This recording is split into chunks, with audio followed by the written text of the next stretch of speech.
At a recent United Nations meeting, India convened a diplomatically worded message that subtly criticized China and Pakistan.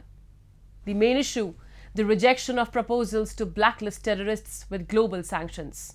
India voiced its concerns about what it sees as obstacles to evidence-based listings. This development has highlighted what some are calling a case of doublespeak on the international stage. India's representative at the UN, Ruchira Kamboj, emphasized the utmost importance of keeping decisions within these committees impartial, free from political influences. We have a report. In a persistent pattern, China has consistently defended its ally, Pakistan, within the United Nations. China has, time and again, created hurdles when it comes to listing known Pakistani terrorists.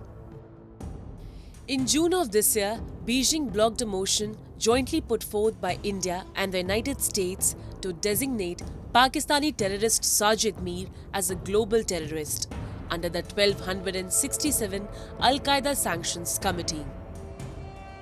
This was not an isolated incident. In September of the previous year, China had delayed a similar proposal concerning Mir at the UN.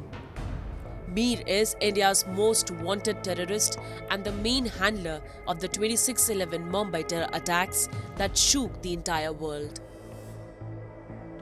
India, however, has consistently responded to Beijing's actions. Recently, in a veiled attack at China and Pakistan, India's permanent representative to the UN, Ruchira Kamboj, slammed China and Pakistan for their attempts to obstruct evidence-based proposals aimed at blacklisting globally sanctioned terrorists within the United Nations Security Council. India's UN ambassador emphasized the critical importance of transparency and objectivity in the working procedures of Sanctions Committee, calling for decisions not to be influenced by political considerations. For genuine, evidence-based listing proposals for globally sanctioned terrorists to be blocked without giving any due justification is uncalled for and smacks of doublespeak when it comes to the Council's commitment in tackling the challenge of terrorism. China has often defended its actions by citing technical objections based on procedural matters. Yet, it is an open secret that China has a clear pattern of protecting Pakistan internationally.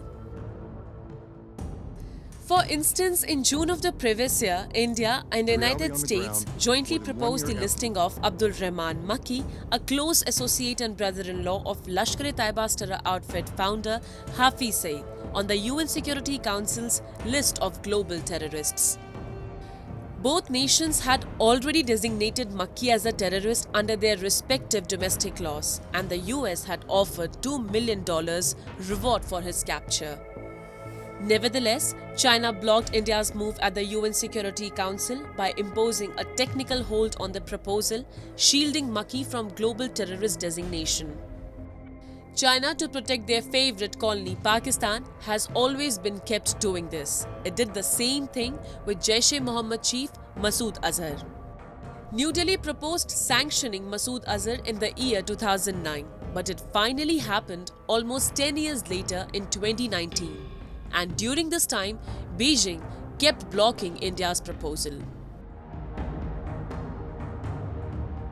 When it comes to dealing with terrorism, especially at multilateral fora, it must be remembered that for China, this is business as usual. Remember, what they do is a technical hold. What is a technical hold? When they say we are putting a technical hold, they are not opposing the motion. What they are saying is we need time for consultations, more information, and this can go on till 6 months till the technical hold is raised. So what China does is the following. By putting on a technical hold, which is technically not opposing the resolution, they are saying we want information and consultations.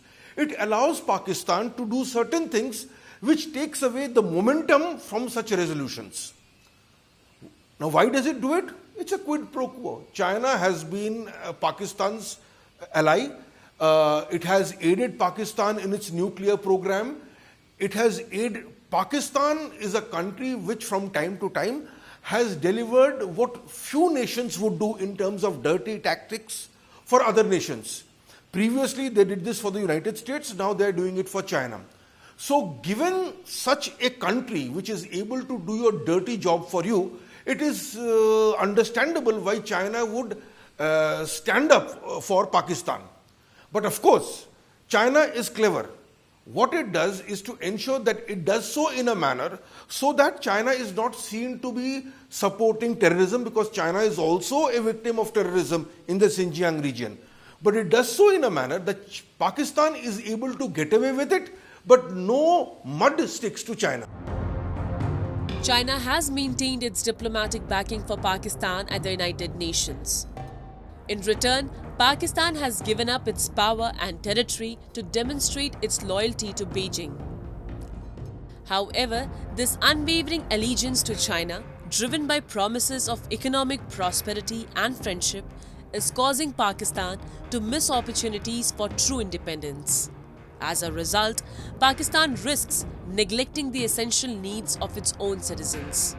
In contrast, India is determined to continue its path of progress and will work towards holding Pakistan and China accountable on the global stage.